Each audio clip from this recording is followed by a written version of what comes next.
Hello and welcome to a screencast in Components of Fitness. So just a reminder, obviously, what the AQA syllabus asks students to know. So you need to be clear on the definitions of each component of fitness, and you also need to be able to understand and justify why those components of fitness will be used or not used in certain sports. So you need to be able to show that AO1 and AO2 specifically for this section. AO3 may require you to evaluate, so which components of fitness are important for a specific sport. So you may get a longer answer question in this.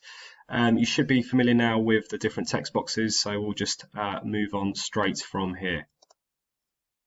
So, quick starter task for you. Might want to pause the presentation at this point. Pick one of these two athletes, so Coco Gauff or Cristiano Ronaldo, and describe just in your own words, just using any keywords, what makes them good at their specific sports. Okay, so hopefully you've come up with lots of different words, maybe 20, 25 words for your particular performer. Did you come up with any of these words? Because ultimately these are the keywords that you need to know in regards to this particular topic, components of fitness. So we're looking at these specific terms which refer to the sports person's fitness components. So what makes them effective in their sport relating to fitness and relating to skill. So if we get straight cracking into it, so agility first of all, you need to be aware that agility looks at this key definition, so the ability to move and change directions at speed while maintaining control. So again, just pause the video here. I'm going to have lots of different challenges for you during this presentation. Pause the video here. Can you give any examples of where you might require this component of fitness? Okay, so one example you could have come up with, hopefully, is a goalkeeper in football. You may have mentioned even a tennis player having to change direction quickly. It could be a badminton player as well. In rugby, one of the wingers has to change direction quickly to evade tackles. Okay, as well as that, obviously netball players, in order to lose their markers while they're out on the court and to hopefully receive or find space to receive that pass. So loads of examples. Can you now just pause the video again, and can you try and transform your key definition, your examples, into some diagrams so you can try and understand and remember this key definition through a diagram. We'll move on to balance next. So balance, again, we'll look at the definition first. Maintenance of the center of mass, gravity over the base of support.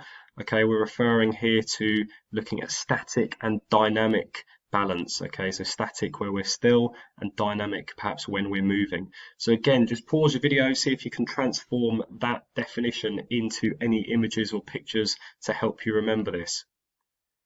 And can you apply it as well? So can you now try and apply which sports require the different levels of balance?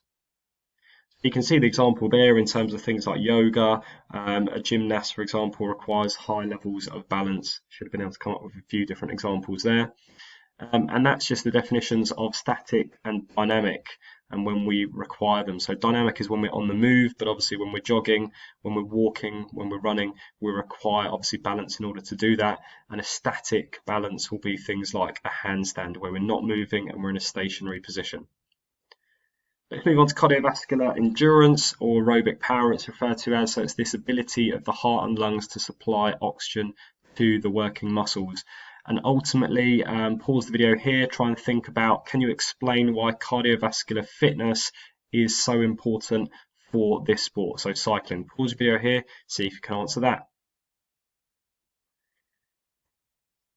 And obviously other examples you may want to mention in your note taking is the fact that we need to play obviously sports such as football, such as rugby for 90 and 80 minutes respectively.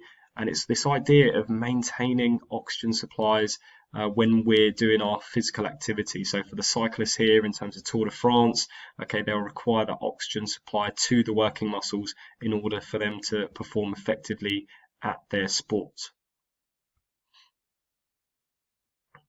Okay, we'll move on to coordination next. So ultimately the definition here, the ability to use two or more different body parts together smoothly and efficiently. Again, pause your video, see if you can come up with any examples in sport for coordination. So one example you could have come up with potentially is like hand-eye coordination. That's sports such as badminton, such as volleyball, and so on. And other examples you could have talked about was, slip catching in cricket, for example. We need hand-eye coordination again there for catching the ball. We might require our feet and our eye coordination in regards to controlling a football, and then obviously using our arms and our legs at the same time, perhaps for example such as javelin and even things like long jump. Move on to flexibility next. So the range of movement possible at a joint, that's what we mean by flexibility. Again, pause your video, try and come up with a couple of examples for flexibility.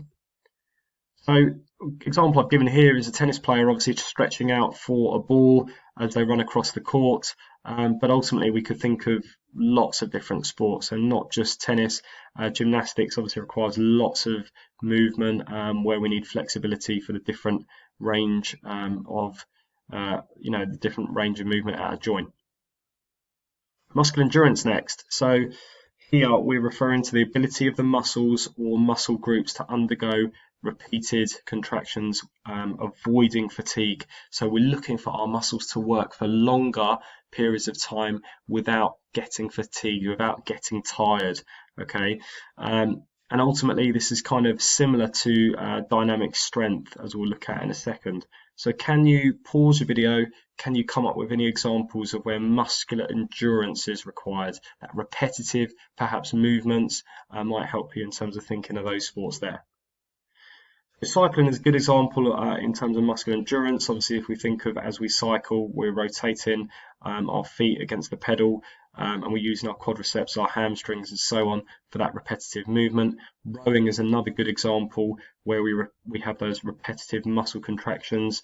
Okay, and in order for us to maintain those different strokes, we require our muscles to be repeatedly working and trying to avoid fatigue for as long as possible. Move on to power. So power is this idea of explosive strength and aerobic power in essence, so the product of strength and speed. So we refer to that formula as strength times speed. Again, pause your video, see if you can come up with any examples of where power is required in sport. The javelin is a really good example in terms of when we're just about to release that javelin into the air. That requires obviously high levels of power. We need that muscular strength, upper body strength, and we need to do it quickly in order to try and throw that javelin as far as we can. Okay, and other examples you may have mentioned, kicking a football if we need to kick it a specific distance and quite a long distance. Same with rugby in terms of a conversion or a drop kick. Very important there. Releasing a discus and punching in boxing. So loads of different examples you could come up with there. Reaction time next. So this is the idea of we've got the time taken to initiate a response to a stimulus. So a stimulus could be, for example, the sound of the gun, remember, going off in the 100-meter sprint.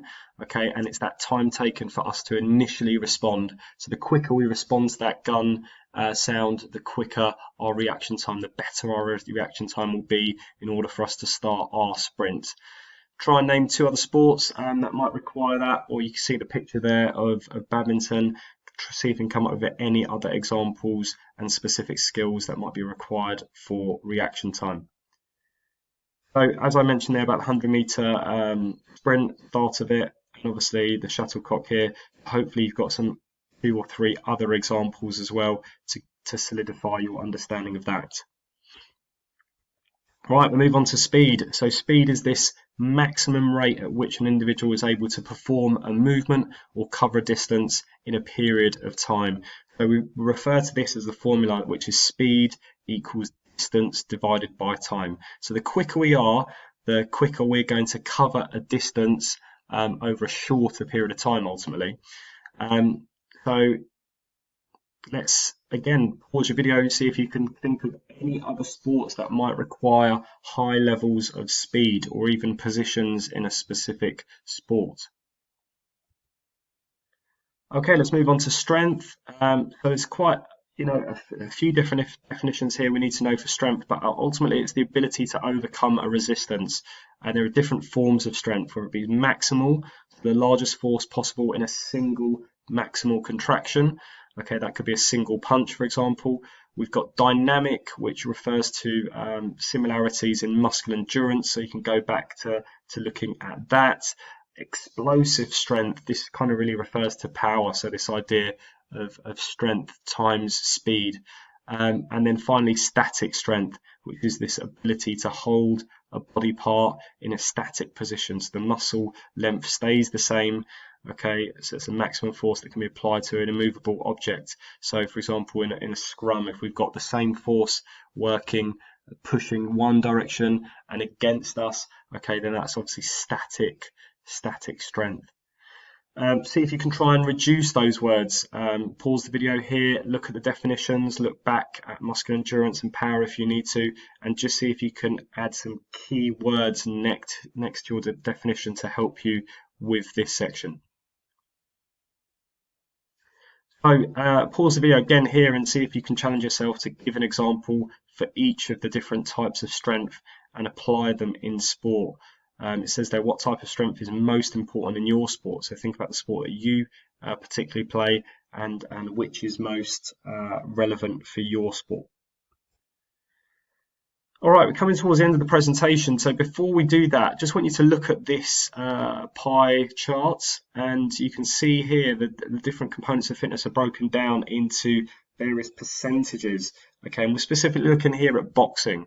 So this is an AO3, an evaluative task, and I want you to, I put a typo there, apologies, discuss should be double S, but I want you to discuss if you can think, if you think about this pie chart, whether it reflects the importance of each component of fitness for boxing. So do you agree with this breakdown of the components of fitness for boxing or not?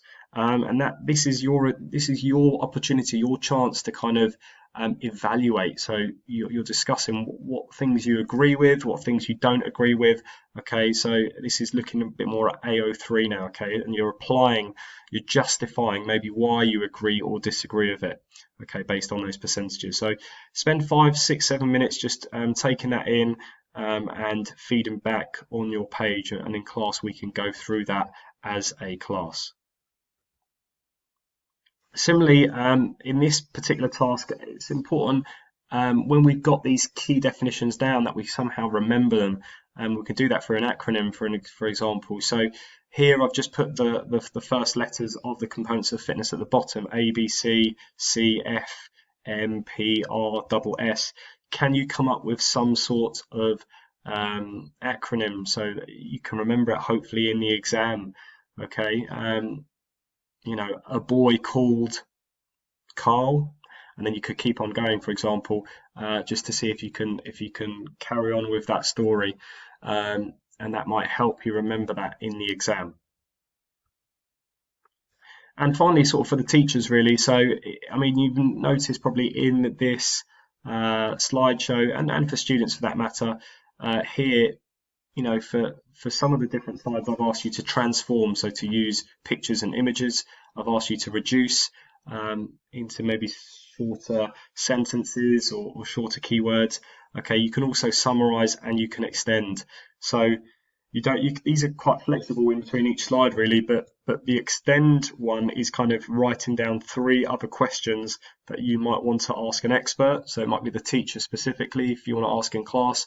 Okay, or you might write extended questions that you can get someone else in class to answer. Okay, so it's a nice extension task, shows a bit of differentiation as well, if you have someone coming in to observe this lesson, or if you just want to challenge, obviously, your students who are all at different levels and abilities. And then finally, from me, in terms of the teaching and learning strategies, I really like this topic. You can get the kids really involved in this. And there's 2 ways that I would kind of look to specifically do this in class. The first way is this idea of devil's advocate or debating. So again, getting the students in pairs or in 3s, giving them maybe a specific sport, a picture, and getting them to debate which component of fitness is most important for that particular athlete. Can they explain why? Can they justify their answers? Can they evaluate? If you want one student who might be higher ability to be the devil's advocate, so they always have to go against what their partners have said, might stimulate a bit more response. And then the final one is this idea of top trump cards, which the kids like doing as part of homework. So you get the components of fitness, the categories, you give the students a limited amount of points that they can allocate to each card, and once they've completed it, they can play it. Best of luck with this topic.